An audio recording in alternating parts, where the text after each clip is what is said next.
तो अब ऐसा करते हैं, कॉन्जुगेट हाइपरबोला के कुछ और पॉइंट्स डिस्कस करते हैं अपन, है ना। इसको अपन ने ब्रीफली डिस्कस किया था जब अपन हाइपरबोला की स्टैंडर्ड इक्वेशन डिस्कस कर रहे थे। तो वहाँ पे अपन ने क्या डिस्कस किया था कि यदि कोई स्टैंडर्ड हाइपरबोला है ना, X square by A square minus Y square by B square is equal to 1, है ना। इस हाइपरबोला को मैं एच बोल देता हूँ, ठीक। तो इस हाइपरबोला का जो शेप है वो किस तरह का हो जाएगा, वो कुछ इस टाइप का शेप हो जाएगा, है ना। ये तो अपन डिस्कस कर चुके हैं, कुछ इस टाइप का शेप। अच्छा, और क्या, जो इस वाले हाइपरबोला में ये वाली जो एक्सिस है इसको अपन क्या बोलते हैं, ट्रांसवर्स एक्सिस, ठीक। और ये वाली एक्सिस ये क्या है, कॉन्जुगेट एक्सिस, है ना। ये तो अपन डिस्कस कर चुके हैं। अच्छा, ये वाला पॉइंट जो है उसके कोऑर्डिनेट्स क्या हैं, a0, और ये वाला पॉइंट बेसिकली वर्टेक्स, इसके कोऑर्डिनेट्स माइनस a0, ठीक। और फोकस यदि f1 f2, है ना, इस वाले हाइपरबोला के फोकस के जो कोऑर्डिनेट्स हैं वो क्या है, ae0 और माइनस ae0, ठीक। अच्छा, अब क्या है, जैसे इस वाली इक्वेशन में माइनस वाला साइन जो है यदि x के साथ में आ जाता है इस तरह से, है ना, और प्लस वाला साइन जो है वो y के साथ में आ जाता है, तो ये वाली इक्वेशन जो है वो हमको क्या देती है, जिसको हम बोलते हैं कॉन्जुगेट हाइपरबोला, है ना। इस वाले हाइपरबोला का कॉन्जुगेट, ठीक। तो इस वाले हाइपरबोला का शेप बेसिकली क्या हो जाएगा, है ना, आप उसको उस तरह से दिमाग में रख सकते हैं, ये हॉरिजॉन्टल एलिप्स और वर्टिकल एलिप्स, है ना। वर्टिकल एलिप्स में b जो है वो a से बड़ा होता है, तो एलिप्स का ओरिएंटेशन जो है वो क्या हो जाता है, वर्टिकल हो जाता है। कॉन्जुगेट हाइपरबोला के केस में इसका शेप जो है वो किस तरह का हो जाएगा, इसका शेप जो है वो कुछ इस टाइप का हो जाता है, आप देख रहे हैं, इस टाइप का शेप हो गया।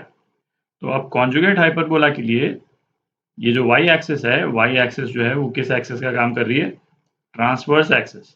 ट्रांसवर्स एक्सिस किसी भी हाइपरबोला के लिए कौन सी होती है, जिसके थ्रू हाइपरबोला एक्चुअली में पास करता है, और हाइपरबोला पास करता है तो वो पॉइंट ऑफ इंटरसेक्शन जो है उसको हम वर्टेक्स बोलते हैं।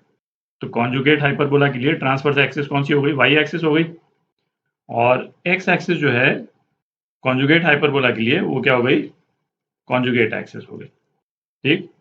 अच्छा, इस वाले केस में आप देख ही सकते हैं, है ना, ये वर्टाइसिस, है ना, इसके कोऑर्डिनेट्स जो हैं वो क्या हो जाएंगे, यहाँ पे वर्टाइसिस क्या थे, a0 माइनस a0, यहाँ पे वर्टाइसिस क्या है, 0b और 0 माइनस b। फोकस, है ना, सपोज ये f1 और नेगेटिव साइड में f2, तो यहाँ पे फोकस क्या था, ae0, यहाँ पे फोकस जो है वो क्या हो जाएगा, be0, और दूसरा फोकस 0 माइनस बी, ठीक। मतलब इन सारे मेन पॉइंट्स के लिए बी और ए जो है बेसिकली इंटरचेंज हो रहे हैं। अच्छा, इस वाले हाइपरबोला के लिए इस वाले हाइपरबोला का जो डायरेक्ट्रिक्स है ना, एक डायरेक्ट्रिक्स बना रहा हूँ, नहीं तो वो डायग्राम कॉम्प्लिकेटेड ज़्यादा हो जाएगा, है ना। यहाँ पे कहीं पे आएगा, और ये वाला डिस्टेंस, है ना, ये वाला डिस्टेंस ये क्या था, a बाई ई। तो आप इमेजिन कर ही सकते हैं जो कॉन्जुगेट हाइपरबोला है उसका डायरेक्ट्रिक्स ऑब्वियसली हॉरिजॉन्टल होगा, एक्स एक्सिस के पैरेलल, और ये वाला जो डिस्टेंस है एक्स एक्सिस से डिस्टेंस, है ना, ये क्या हो जाएगा, ये b अपॉन ई हो जाएगा, ठीक। अच्छा, अब एक्सेंट्रिसिटी देख लेते हैं। जैसे ये यहाँ पे आप रिकॉल करें, बी स्क्वायर जो आया था, बी स्क्वायर क्या था, ए square into E square minus 1, तो उससे हमारे पास में ई की क्या वैल्यू आ जाती है, under root of 1 plus B square by A square, है ना। हाइपरबोला इस वाले फॉर्म में है तो इसकी एक्सेंट्रिसिटी की वैल्यू जो है वो ये है।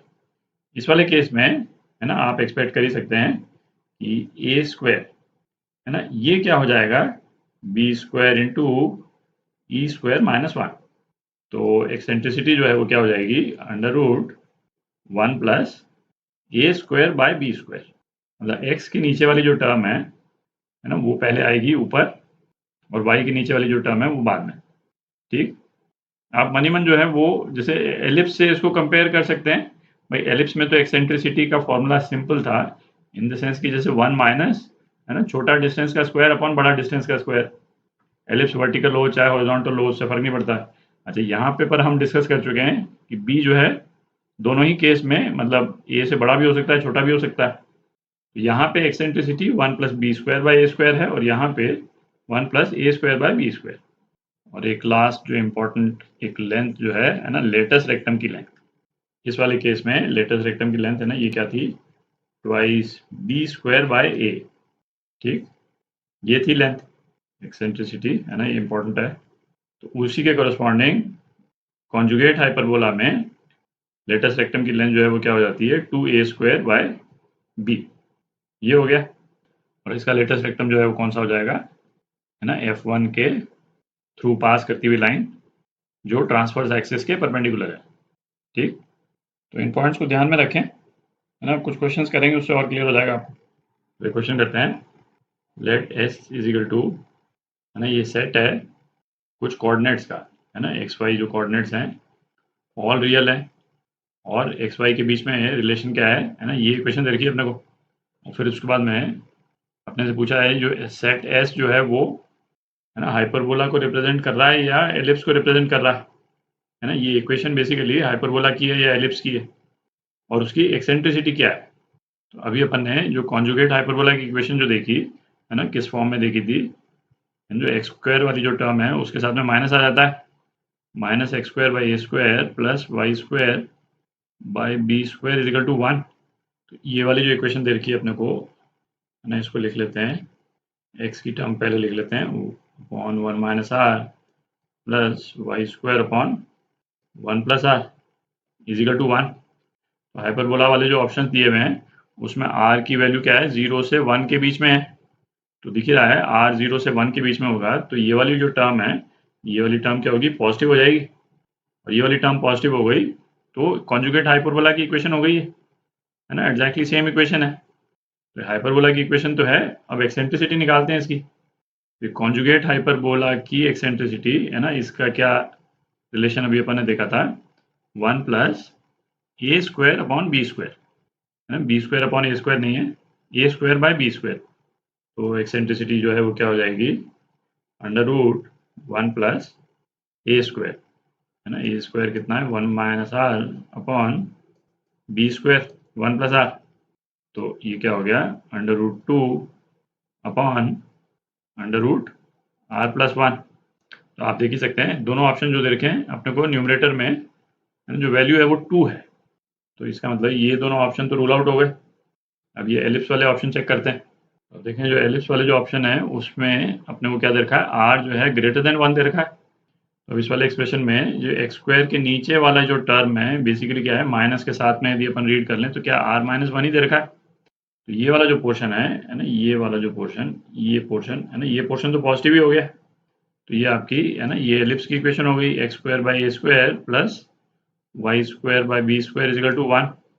इसको इसी फॉर्म में लिख लेते हैं अपन, x square upon r minus 1 ही लिख लेते हैं, है ना, आर 1 से ज़्यादा है तो ये पॉजिटिव टर्म हो गई, plus Y square upon R plus 1 is equal to 1, है ना। एलिप्स की इक्वेशन है, एक्सेंट्रिसिटी निकालनी है अपने को। तो अब इसे एलिप्स की एक्सेंट्रिसिटी निकालते हैं, है ना। क्या इक्वेशन होती थी, 1 माइनस, माइनस आएगा एक तो छोटे डिस्टेंस का स्क्वायर, है ना, छोटा डिस्टेंस यहाँ पे ए है तो A square by B square. तो ये क्या हो जाएगा, under root 1 minus R minus 1 upon R plus 1।